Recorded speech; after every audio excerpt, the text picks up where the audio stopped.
ও মা, শাক তুলে নিয়ে আসছি। এই সন্ধ্যাবেলা শাক তুলেছো কেন?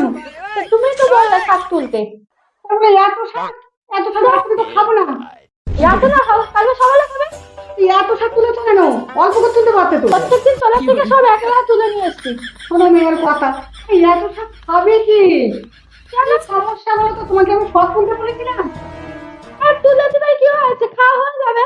তোমাকে সব রান্না করতে হবে, তুমি একা একা খাবে শাক? শাক খাবো কেন আমি? হ্যাঁ, খাবে করে শাক বাদে নেয় না, শাক খাচ্ছে। তুমি শাক খাও, শাক তো তুমি খাও। না খাই। শাক খাবো না কেন? এত শাক আমি তো বলেছি অল্প করে আমি শাক তুলতে, তোকে এত শাক কে তুলতে বললো? তুমি তো বললে তুলতে, তাই প্রত্যেকদিন তুলবো। মনে সমস্যা তো একবার তুলতে হবে। প্রত্যেকদিন তোলার থেকে একেবারে উল্টো উল্টো সব তুলে নিয়ে আসতে ভালো হয়েছে না? কোনো কথা এরকম করে সব তুলবে কি? একটু বড় বড় হতো আর একটু পরপর খেতে ঠিক হয়। আছে। কি ঠিক আছে? কিছু ঠিক নেই। আমার না কিছু ভালো লাগবে না, সামনে যতটা ভালো যা করবো। ও মা, রাগ টাগ করো না, থাক, আমি বেঁচে দিচ্ছি, তুমি কালকে সকালে না রান্না করে দিও।